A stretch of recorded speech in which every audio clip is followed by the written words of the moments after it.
తెలంగాణ తొలి ముఖ్యమంత్రి కేసీఆర్ గారు ఇచ్చిన పిలుపు మేరకు రాష్ట్రంలో ఎక్కడెక్కడైతే ఈరోజు కాంగ్రెస్ పార్టీ యొక్క నిర్లక్ష్య విధానాల వల్ల కాంగ్రెస్ పార్టీ యొక్క పట్టింపు లేనితనం వల్ల ఇవాళ వ్యవసాయదారులకు రైతులకు పట్టదారులు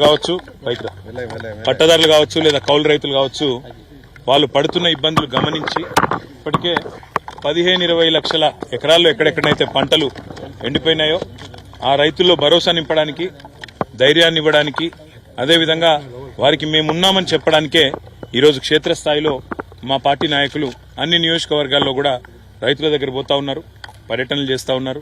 అందరినీ కూడా కలిసి వారిలో ఒక భరోసా నింపే ప్రయత్నం చేస్తున్నారు. రైతులు అడగలేదు, మిమ్మల్ని ఎవరు కూడా నిజానికి డిమాండ్ చేయలేదు. మేమే డిసెంబర్ 9 నాడు అధికారంలోకి వస్తున్నాం, ఇప్పటిదాకా లోన్లు తీసుకొని వాళ్ళు కూడా తీసుకోండి, నేను వెంటనే 2 లక్షల రూపాయల రుణమాఫీ చేస్తా అని చెప్పింది రేవంత్ రెడ్డి. మరి ఇప్పుడు 4 నెలలైనా కూడా రుణమాఫీ అనేది కనీసం ప్రస్తావన కూడా లేని పరిస్థితి ఈరోజు రాష్ట్రంలో చూస్తా ఉన్నాం. రుణమాఫీ చేయకపోగా బ్యాంకుల ద్వారా ఇవాళ రైతులకు లీగల్ నోటీసులు ఇచ్చి మీరు కడతారా సస్తారా అని మెడ మీద కత్తిపెట్టినట్టు వ్యవహారం మరొక దిక్కు చూస్తా ఉన్నాం. ఇంకా దుర్మార్గం ఏంటంటే కేసీఆర్ గారు ఆనాడు 7,000 కోట్ల రూపాయలు తాను అధికారం నుంచి ఎలక్షన్లకు ముందు దిగిపోయే ముందు రైతుల కోసం యాసంగి పంట కోసం 7,000 కోట్లు మరి రైతు బంధు కోసం పెట్టిపోతే ఇవాళ ఆ మొత్తాన్ని కూడా ఆ సొమ్మును కూడా రైతులకు ఇవ్వకుండా, రైతులకు ఇప్పటి వరకు రైతు బంధు ఇవ్వకుండా కాంట్రాక్టర్ల ఖజానాలు నింపడానికి కాంట్రాక్టర్లకు పేమెంట్లు చేయడానికి ఒక చిల్లర వ్యవహారానికి కూడా తెరదీసింది ఈ కాంగ్రెస్ ప్రభుత్వం. ఈ అన్నింటికీ మించిన దుర్మార్గం ఏంటంటే ఇవాళ నిజంగా కూడా రైతులను చూస్తే గోస అనిపిస్తున్నది. ఇక్కడ నేను కలిసిన రైతు పేరు పరశురాములు గారు. ఆయన కౌలు రైతు. ఒక 10 ఎకరాలు సారంపల్లి అనే గ్రామంలో తంగలపల్లి మండలంలో కౌలుకు తీసుకున్నారు. కౌలుదారు కాబట్టి పట్టదారుకు మొదలే 60,000 రూపాయలు ఆయన కట్టినాడు. ఇవాళ ఆయన పరిస్థితి ఏంటంటే మొత్తం మేతకు తప్ప ఎందుకు పనికిరాని పరిస్థితి ఈరోజు ఈ పొలం తయారైంది. ఇవాళ నిజంగా కూడా సిరిసిల్ల జిల్లాలో, రాజన్న సిరిసిల్ల జిల్లాలో ఈ పరిస్థితి వచ్చిందంటే ఇది కాలం తెచ్చిన కరువు కాదు, ఇది కాంగ్రెస్ తెచ్చిన కరువు.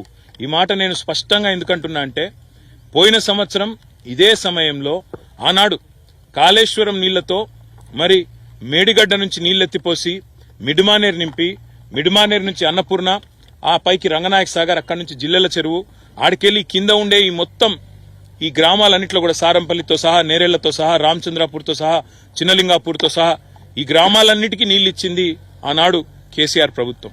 కానీ ఈరోజు రేవంత్ రెడ్డి వచ్చిన తర్వాత మేడిగడ్డలో 3 పిల్లర్లు కుంగిపోతే ఆయనకు 3 నెలలు 4 నెలలు ఇంకా కూడా ఆ 3 పిల్లర్లను రిపేర్ చేసేందుకు టైం సరిపోతలేదు.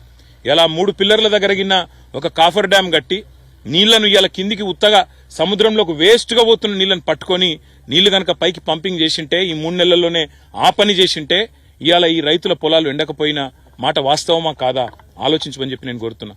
అందుకే నేను అనేది ఇది కాలం తెచ్చిన కరువు కాదు, ఇది కాంగ్రెస్ తెచ్చిన కరువు. కాళేశ్వరం మీద కడుపు మంటతో, కేసీఆర్ మీద కడుపు మంటతో మేడిగడ్డ రిపేర్ చేయకుండా 3 నెలలుగా నిర్లక్ష్య వైఖరి అవలంబించినందుకే ఇవాళ ఈ పొలాలు ఎండిపోయే పరిస్థితున్నది. 15-20 లక్షల ఎకరాల్లో ఇవాళ రైతులు బాధపడే పరిస్థితున్నది. నా పక్కనే ఉన్న పరశురాములు గారు కౌలు రైతు. మరి రేవంత్ రెడ్డి చెప్పిండు కౌలు రైతులకు కూడా రైతు భరోసా ఇస్తా, రైతు కూలీలకు కూడా పైసలు ఇస్తా అన్నాడు. రుణమాఫీ లేదు, కౌలు రైతులకు పైస లేదు, రైతు కూలీల ముచ్చటనే లేదు. ఆఖరికి ముఖ్యమంత్రికి పంట పొలాలకు వచ్చి రైతులను పరామర్శించే తీరిక లేదు. ఇప్పటి వరకు గత 4 నెలలుగా చేసింది ఏంటంటే 14-15 సార్లు ఎక్కే విమానం దిగే విమానం అన్నట్టు ఢిల్లీకి జాతరలు చేసుడు యాత్రలు చేసుడు తప్ప ఇంతవరకు రైతు పొలాల దిక్కు చూసిన పాపాన కూడా ఈ ముఖ్యమంత్రి గాని ఆయన మంత్రులు గాని పోలేదు. అందుకే రాష్ట్ర ప్రభుత్వాన్ని మేము డిమాండ్ చేస్తా ఉన్నాం. మొదలు మీరు 2 లక్షల రుణమాఫీ డిసెంబర్ 9 నాడు చేస్తామని ఏ మాట అయితే ఇచ్చిండ్రో ఆ పని వెంటనే చేయండి. దానికి మీకు ఏ కోడు అడ్డం రాదు. అవసరమైతే ఎన్నికల కమిషన్ కు ప్రత్యేకంగా లేఖ రాయండి. ఇది మా ఎన్నికల హామీ, వెంటనే నెరవేర్చాలనుకుంటున్నాం. మేము ఈ వెంటనే చేసి రైతుల్లో భరోసా నింపాలనుకుంటున్నాం. ఇప్పటికే దాదాపు 200 మంది రైతులు ఆత్మహత్యలు చేసుకున్నారు. కాబట్టి ఈ విషయంలో ప్రభుత్వం వెంటనే స్పందించాలనేది మొదటి డిమాండ్.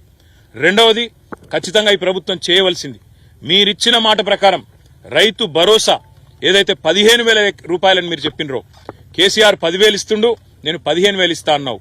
ఆ 15,000 కూడా ఇచ్చి మీరు మాట నిలబెట్టుకోవాలనేది రెండో డిమాండ్.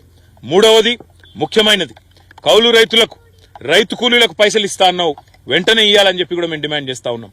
నాలుగవది రైతులకు ఎక్కడెక్కడైతే ఈరోజు పంట నష్టం జరిగిందో, మీ నిర్లక్ష్యం వల్ల పంట నష్టం జరిగిందో, మీరు నీళ్లు ఇవ్వకపోవడం వల్ల పంట నష్టం జరిగిందో, మీరు చెరువులు నింపకపోవడం వల్ల, మీరు వాగుల్లో నీళ్లు పంపు చేయకపోవడం వల్ల నష్టం జరిగిందో, ఆ రైతులకు గతంలో కేసీఆర్ గారు ఉన్నప్పుడు ఎకరానికి 10,000 రూపాయలు ఇస్తూ ఒక గవర్నమెంట్ ఆర్డర్ తెచ్చిండు. అదన్నా నిలబెట్టు, లేదా నీకు మాకంటే ఎక్కువ ప్రేమ ఉంటే 10,000 కాదు 25,000 రూపాయలు ఎకరానికి నష్టపరిహారం ఇవ్వాలని చెప్పి కూడా నేను డిమాండ్ చేస్తున్నా. ఇక నష్టపోయిన పంట ఎట్లాగూ పోయింది, మరి మిగిలిన పంటనన్నా ఇప్పుడు కోతలు కోసే టైం వచ్చింది. నేను రేవంత్ రెడ్డిని డిమాండ్ చేస్తున్నా, పోయిన పంటకు నష్టం జరిగిన పంటకేమో ఎకరానికి 10,000 రూపాయల 25,000 రూపాయల ప్రభుత్వం నిర్ణయం తీసుకోవాలి, వెంటనే నష్టపరిహారం ఇవ్వాలి. పంట ఏదైతే కోతకొస్తున్నదో తొందరలో కొనుగోలు కేంద్రాలు ప్రారంభించాల్సిన అవసరం ఉంది. మీరే చెప్పినరు 500 రూపాయలు క్వింటాల్కు బోనస్ అన్నావు, మరి ఇప్పుడు వెంటనే క్వింటాల్కు బోనస్ అన్న ప్రకటించు. ఏ ఎన్నికల కమిషన్కు అవసరమైతే ప్రత్యేకంగా పోయి వాళ్ళకు ఉత్తరం రాసి ప్రత్యేకంగా కలిసి రైతులు కష్టాల్లో ఉన్నారు కాబట్టి చేయక తప్పడం లేదని చెప్పి వాళ్ళ పర్మిషన్ తీసుకొని వెంటనే మీ చిత్తశుద్ధి చాటుకోవాలని చెప్పి కూడా నేను రాష్ట్ర ప్రభుత్వాన్ని డిమాండ్ చేస్తున్నా. ఈ 6 డిమాండ్లు కూడా రాష్ట్ర ప్రభుత్వం వెంటనే మరి తక్షణమే దీని విషయంలో స్పందించాలి, ముందుకు రావాలి. రైతుల మీద ఏమాత్రం ప్రేమ ఉన్నా, ఈ ప్రభుత్వానికి ఏమాత్రం చిత్తశుద్ధి ఉన్నా వెంటనే స్పందించి ముందుకు రావాలని చెప్పి కూడా డిమాండ్ చేస్తూ మా నాయకులు మొత్తం అన్ని నియోజకవర్గాల్లో తిరుగుతూ ఉన్నారు, రైతులను కలుస్తూ ఉన్నారు. దయచేసి రైతులకు కూడా చేసే విజ్ఞప్తుల్లో ఒకటే, మీరు సరే ఏదో మంచి జరుగుతుందని ఆశించి మళ్ళా కొంత మోసపోయి కాంగ్రెస్ పార్టీని ఓట్లేసి గెలిపించుకున్నారు. అయినప్పటికీ మీ పట్ల ఇవాళ ఆ ప్రభుత్వం పట్టించుకోకపోయినా, మంత్రులు ముఖ్యమంత్రికి తీరిక లేకపోయినా మీ తరపున మేముంటాం, ప్రతి గ్రామానికి వస్తాం. కేసీఆర్ గారు కూడా స్వయంగా బయలుదేరి రాబోతా ఉన్నారు. తప్పకుండా మీరు ధైర్యంగా ఉండండి. ఎవరు కూడా ఆత్మహత్యలు గాని ఇంకోటి గాని చేసుకుని కుటుంబాలను ఇబ్బంది పాలు చేయకుండా ధైర్యంగా ముందుకు పోదాం, ధైర్యంగా కొట్లాడదాం. ప్రభుత్వం మెడలు వంచైనా సరే బోనస్ తెచ్చుకుందాం, మెడలు వంచైనా సరే రుణమాఫీ సాధించుకుందాం, మెడలు వంచైనా సరే నష్టపరిహారము సాధించుకుందాం. ప్రభుత్వం మెడలు వంచైనా సరే మేడిగడ్డ కూడా రిపేర్లు చేసి మన కాళేశ్వరం నీళ్లు మనకు వచ్చేటట్టు చేసుకుందామనే మాట కూడా విజ్ఞప్తి చేస్తూ ఎవరు కూడా దయచేసి ఆత్మహత్య లాంటి తీవ్రమైన చర్యలకు పాల్పడవద్దని చెప్పి కూడా రైతులకు చేతులు జోడించి విజ్ఞప్తి చేస్తూ మీ తరపున కేసీఆర్ గారు ఉన్నారు, మీ తరపున మేమందరం ఉన్నామనే మాట కూడా వారికి విజ్ఞప్తి చేస్తాం.